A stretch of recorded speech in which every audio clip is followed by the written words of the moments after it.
Welcome back to The Deep Dive, the show where we take the densest, most contradictory sources in a given field, synthesize them, and turn you, the listener, into the most informed person in the room. Today, we're wading into probably the messiest kitchen fight in modern medicine, the salt wars. It is absolutely a war, and the stakes are, they're monumentally high. We are talking about sodium. It's an essential nutrient that is, at the same time, held responsible for an estimated 1.89 million deaths globally. Every single year. Every year. That's the staggering number that's associated with excessive consumption. And that's the number that underpins the whole public health message we've all heard since, the 1970s. Cut back on salt, save your life. Simple. But here's the dilemma we've been grappling with in the source material. Despite this decades-long push, the optimal level of sodium for your cardiovascular health remains one of the most fiercely debated topics in all of nutrition science. We are not just debating too much salt. We are asking, is low sodium always protective? Or, and this is the key, can cutting back too much actually trigger unintended, measurable, and potentially harmful physiological side effects? That is the central controversy. And our mission today is really to clarify the arguments on both sides. We've got sources ranging from global health authorities, the World Health Organization, the American Heart Association, to massive umbrella reviews that synthesize decades of research. And then on the other side, we have the counter-arguments from cardiovascular and metabolic researchers. And they're citing specific physiological harm, not just anecdotes, and they're flagging what they say are fundamental flaws in the very studies that support aggressive restriction. And we're going to present both cases equally. So, okay, let's unpack this with some key numbers right out of the gate, because we need to define the battlefield and clarify the language. Agreed. Because when we say salt, what we really mean is sodium chloride, NaCl. But the guidelines, they measure just the sodium part, the Na, in grams or milligrams. So the WHO currently recommends that adults consume less than 2.0 grams of sodium per day. 2 grams of sodium. What does that look like in terms of actual salt? That's equivalent to less than 5 grams of salt, which is roughly 1 teaspoon. And the American Heart Association, the AHA, they go even further. They suggest a much more aggressive limit, less than 1.5 grams of sodium daily. Okay, so the big health organizations are pushing for a baseline of 2.0 grams, and ideally even lower, down to 1.5. So what is the average person actually consuming every day? Oh, it's far, far more. The global average is 4.31 grams of sodium per day. Wow. Which works out to about 10.78 grams of salt. That's more than double the WHO recommendation. The average American consumes a little less, around 3.2 grams of sodium daily. But still, miles above the guidelines. And this is the undeniable public health crisis that really fuels that whole reductionist argument. It is. But then you have the argument for moderation.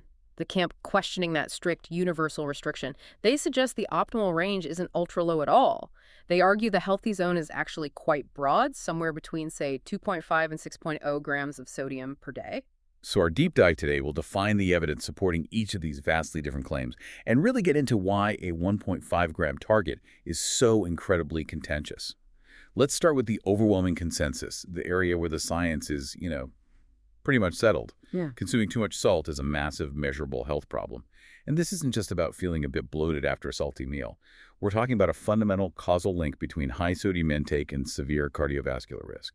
That's the starting point, and it's critical to understand why this link is considered causal.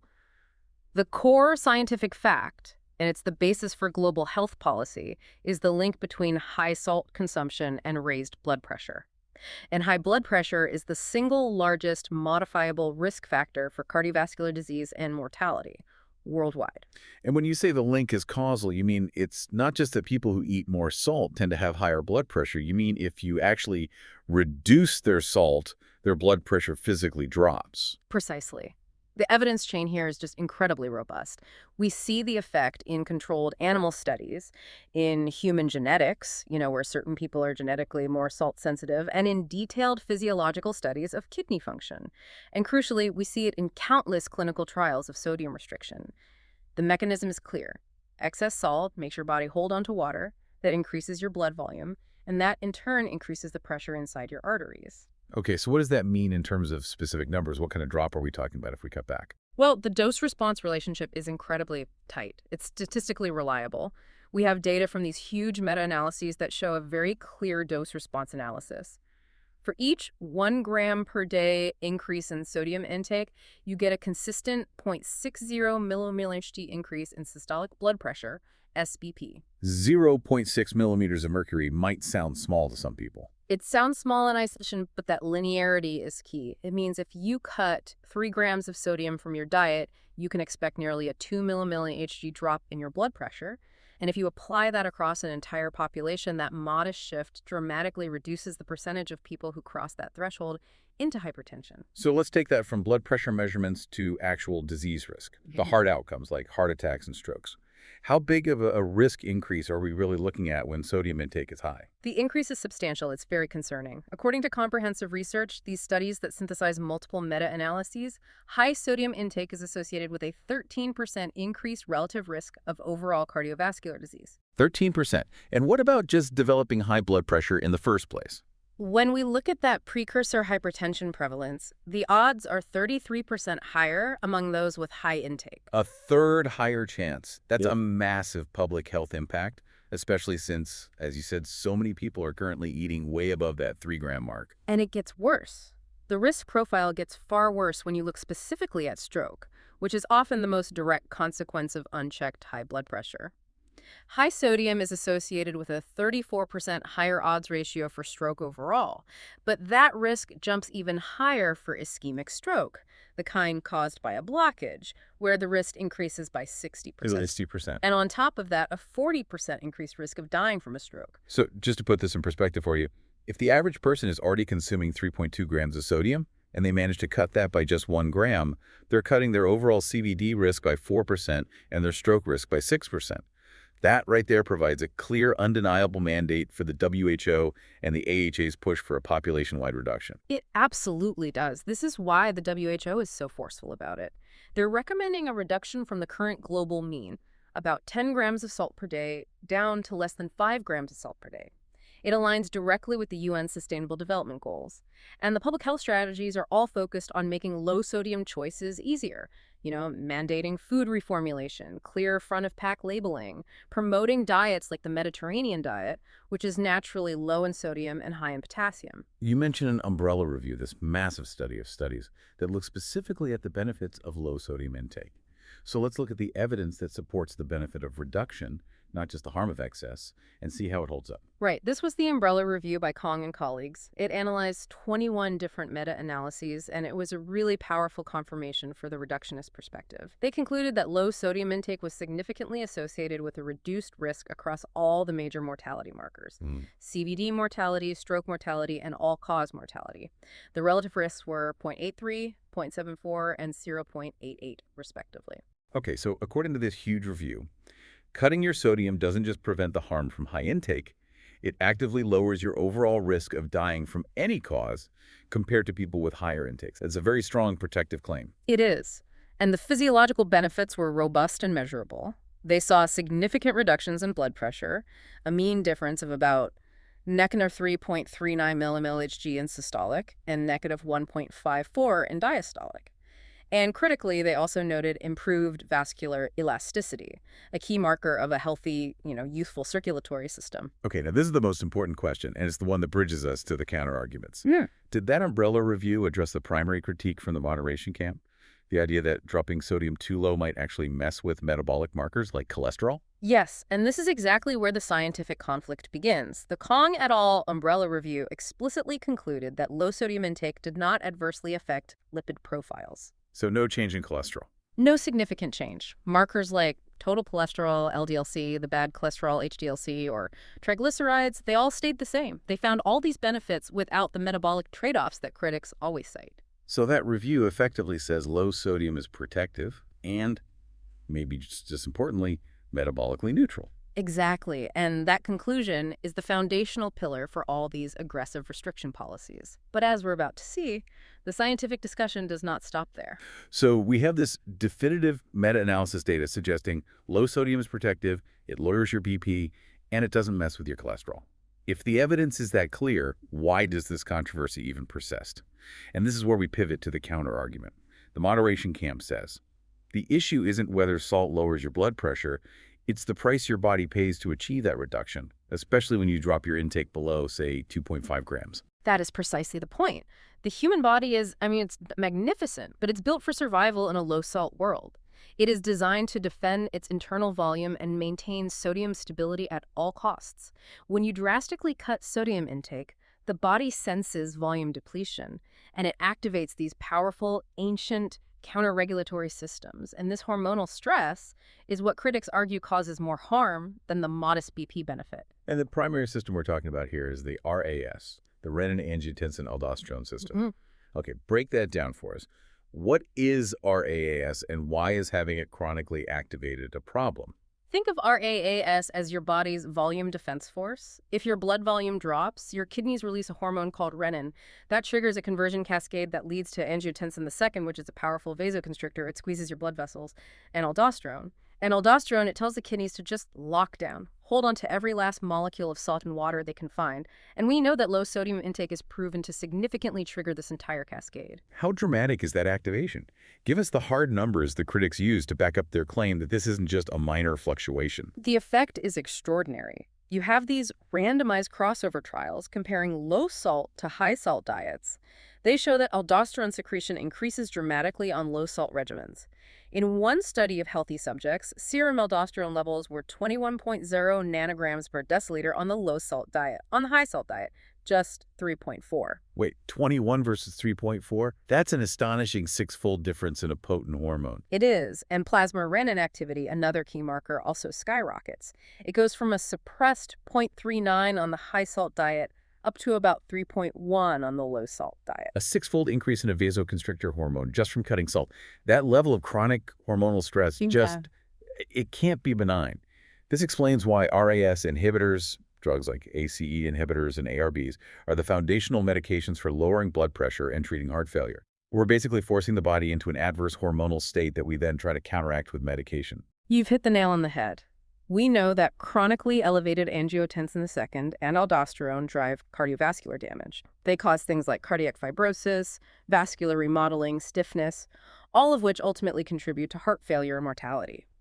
The critics argue that forcing this six-fold RAAS activation might completely negate any potential benefit you gain from a few millimeters of mercury reduction in blood pressure. And RAAS isn't working alone here, is it? Low sodium also ramps up the sympathetic nervous system, the body's fight-or-flight response. Correct. Low sodium restriction basically mimics a state of crisis for the body, so it increases sympathetic nerve activity. You can measure this by the increased excretion of stress hormones like norepinephrine. Studies have shown that low-salt diets were associated with a significant increase in norepinephrine and also an increased heart rate, a mean difference of about 1.65 beats per minute. So this chronic SNS activation just adds to the overall state of hormonal stress. Exactly.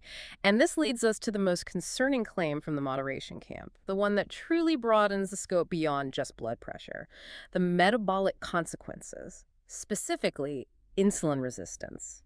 This is the claim that low salt can make you metabolically unhealthy even if your BP is slightly lower. This is the core concern, and the evidence base here is deep.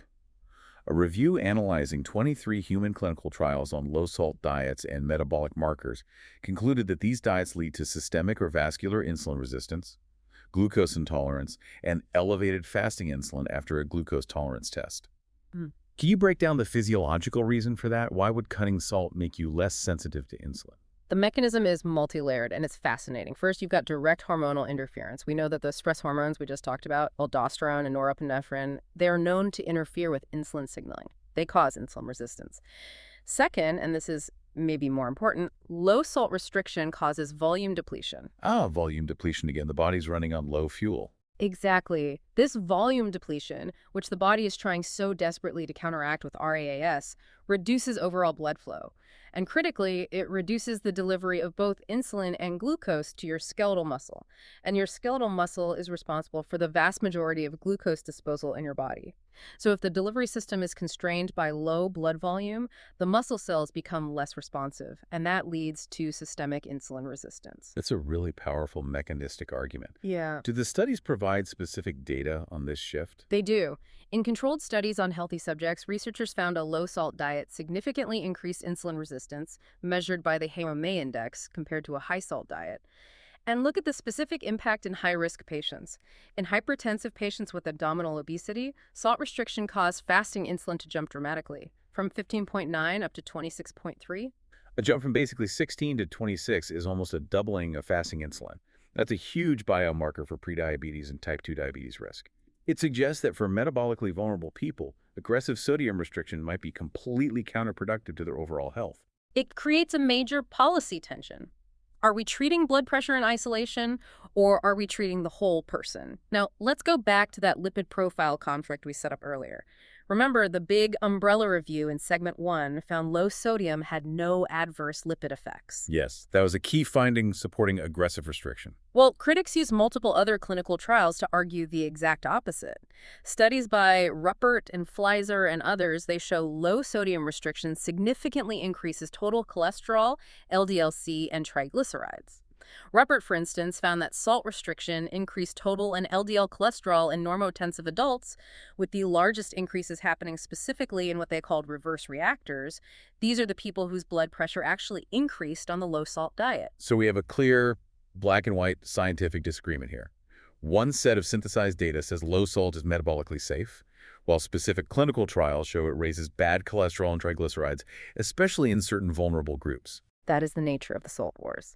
And just to wrap up the physiological counterargument, critics also point to increases in blood viscosity, creatinine, and uric acid associated with low salt. They suggest this is the body trying to compensate for reduced blood volume. It's effectively thickening the remaining blood and reducing kidney flow. Again, arguing that volume depletion is the primary harmful consequence of aggressive restriction. These physiological arguments, they lay the groundwork for skepticism toward aggressive restriction. But the most widely cited evidence used by the moderation camp to argue against the AHA's 1.5 gram limit is epidemiological, the J-curve. This is the hypothesis that attempts to capture the harm on both ends of the spectrum, suggesting you can die from too little salt just as easily as you can from too much. That's right. The J-shaped or U-shaped relationship is a cornerstone of the moderation argument. It suggests that cardiovascular risk increases sharply at both high and low extremes of sodium intake. Imagine plotting risks on a graph. It dips low in the middle, then shoots up on both sides, making the shape of a J or a U. And what range do they define as that safe middle zone, the bottom of the curve? Generally, the suggested sweet spot is pretty broad. It's usually stated as somewhere between 2.5 grams and 6.0 grams of sodium per day. Intakes above and below this range are associated with increased cardiovascular risk and mortality. And the data supporting this J-curve is, on its face, pretty compelling, which is why it gets so much attention in the media. It is compelling because it comes from these huge population studies. A prime example is an analysis by O'Donnell and colleagues. They found that in patients with pre-existing CVD or diabetes, both high sodium excretion, greater than 7 grams a day, and low sodium excretion, less than 3 grams a day, were both associated with a significantly increased risk of hospitalization for heart failure or other cardiovascular events. Both extremes were dangerous. And researchers translate this J-curve directly into a strong policy recommendation that directly contradicts the WHO and the AHA. Absolutely. The most vocal proponents argue that compared to normal moderate salt intakes, aggressively low salt intakes are associated with an almost doubling of cardiovascular mortality and roughly a 40% increase in all-cause mortality. This evidence leads them to strongly recommend that a healthy person should target an intake between 3.0 and 6.0 grams of sodium per day, far, far above that 1.5 gram AHA target. They argue that aiming for the AHA target risks pushing too many people into the dangerous low-end arm of the J-curve. This evidence is powerful, but here's the crucial pivot. There is a massive counterargument from the reductionist camp that claims the J-curve itself is largely an illusion, a statistical artifact generated by fundamentally flawed methodology. This is the absolute epicenter of the salt wars. The pro-reduction camp, championed by researchers like he and others, argues that these J-shaped findings are often attributed to using quick, cheap, and fundamentally flawed measurement techniques. Specifically, they cite the pervasive use of a single-spot urine test or mathematical formulas based on a single-spot urine sample to estimate a person's 24-hour sodium intake. Why is a single-spot urine test such a bad measurement, especially for something that fluctuates as much as salt intake? Sodium intake fluctuates wildly, not just throughout the day, but from day to day based on your diet, your activity, your fluid intake. A single snapshot, a spot urine sample, is a very poor proxy for an individual's usual long-term sodium consumption. So to try to make it work, researchers use these complicated estimation formulas, which attempt to normalize the sodium concentration by including variables like age, sex, body weight, and crucially, creatinine concentration. And why is normalizing it with creatinine the core methodological flaw? Creatinine is a metabolic byproduct of muscle breakdown, and it's excreted in the urine. It's used because its excretion should be relatively constant over 24 hours. The problem is that creatinine levels, muscle mass, and body weight are all inversely related to frailty, and they're all strongly associated with mortality risk. People who are sick, frail, elderly, or already suffering from pre-existing conditions often have lower muscle mass, and therefore they have lower creatinine excretion. They are also, unfortunately, much closer to death. So if they're using a formula that basically says if your creatinine is low, which indicates low muscle mass or frailty, your estimated sodium intake must also be lower, you're statistically linking a low sodium estimate to high mortality, even if the actual sodium intake isn't the cause. Exactly. The low sodium estimate simply becomes a proxy for underlying frailty, illness, or low muscle mass, all of which are inherently associated with a higher mortality risk. The low end of the J-curve, therefore, isn't showing that low sodium kills you. It's showing that being sick and having low muscle mass is associated with higher mortality. So the J-curve is statistical garbage in, garbage out. It's a methodological mistake, confusing correlation with causation. That is the contention. The J-curve artifact appears because the estimation formulas are contaminated by these confounders. But critically, when researchers use the true gold standard method, which is collecting multiple non-consecutive 24-hour urinary sodium excretions, the studies often show a direct linear association between salt intake and CVD events. A straight line, not a J. A straight line. Risk continues to decline down to about 3 grams per day, with no observed turn-up at the low end that would indicate harm. This is a huge finding. If the J-curve vanishes when the measurement is accurate, it fundamentally undermines the main epidemiological argument for moderation. But why don't researchers just use the gold standard all the time? Cost and compliance. Collecting multiple 24-hour urine samples is extremely cumbersome and expensive. You need to collect everything the patient excretes for a full day, store it, and often repeat the process 3 or 4 times over a week to get an accurate average. Patient compliance is low, and the logistical burden is huge. So using a spot test is just fast and cheap. It's fast, cheap, and easy for large population studies, even if the resulting data is statistically unreliable at the low end. The message here is stark. Methodology determines the outcome. If you use the quick, easy, inaccurate measurement, you get the J-curve, which argues for moderation. If you use the painstaking gold standard method, you get the linear relationship, which argues for continued reduction down toward that 3-gram mark. And we have evidence confirming the importance of long-term measurement. Studies using long-term 1 to 5 year, 24-hour urine collections show that high salt intake over 10.8 grams of salt per day resulted in a striking 73% to 80% increase in CVD events and mortality compared to lower intake. These are robust findings. So if we believe the gold standard, the controversy really boils down to a physiological debate. Is that RAAS activation and potential insulin resistance at 1.5 grams worth a modest blood pressure benefit? And that question forces us to ask whether one size fits all.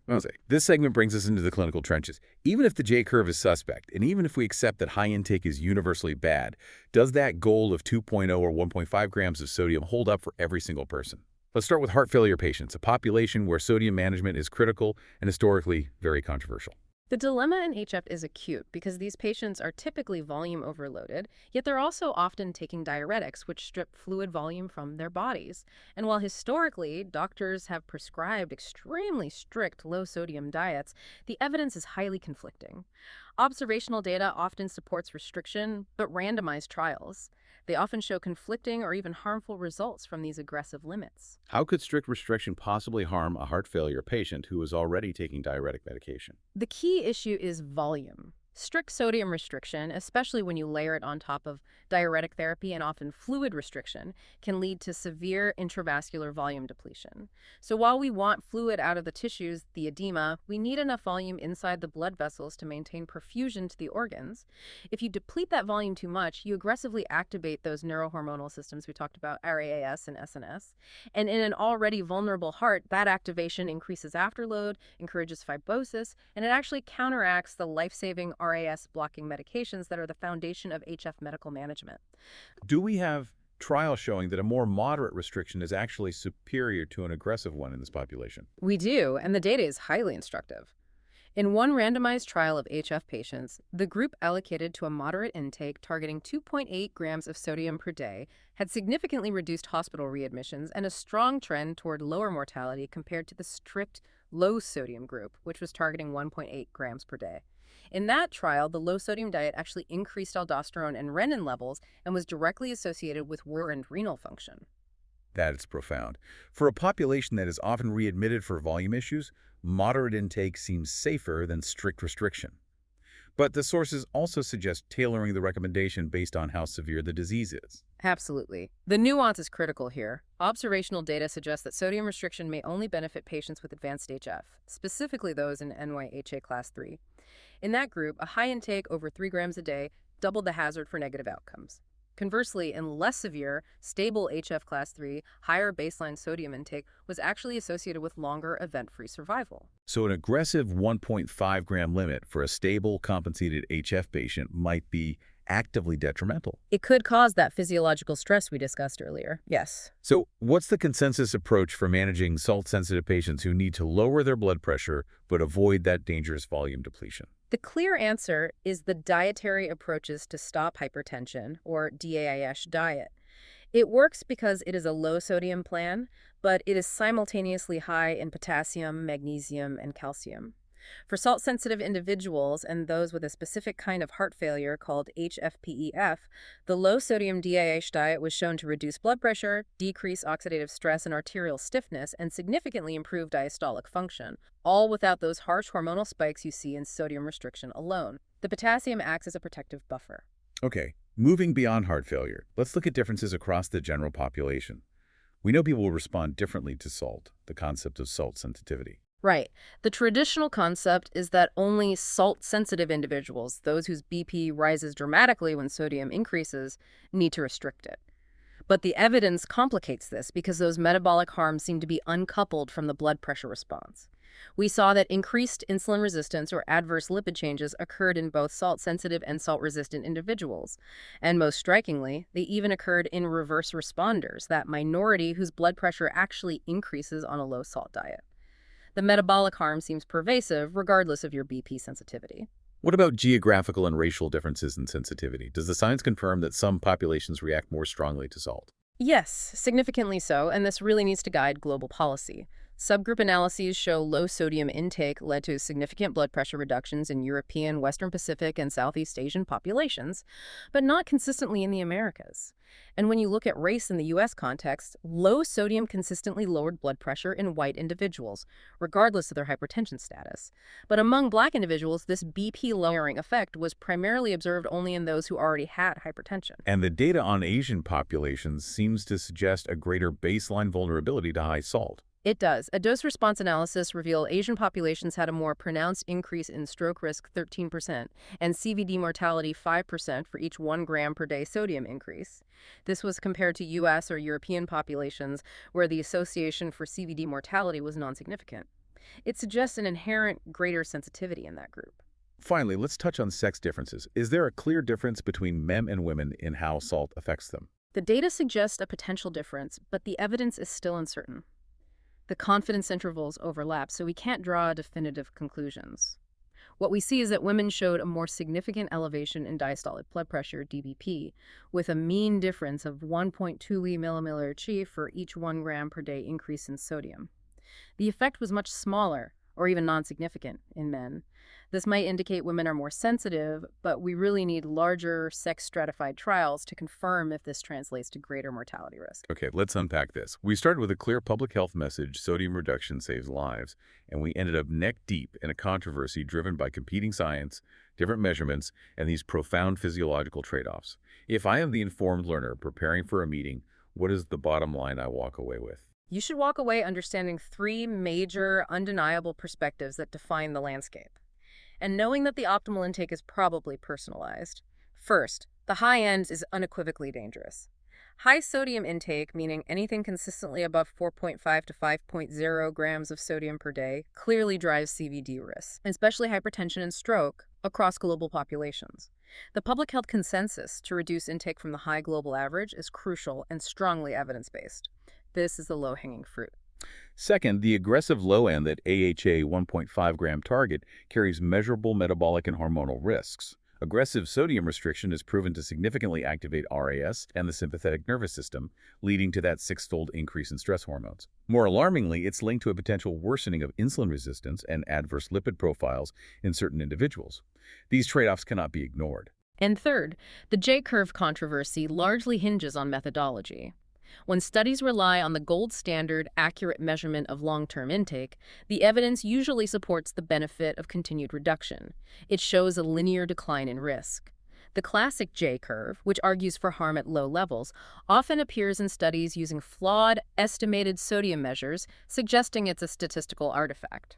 So the need for smart moderation is critical.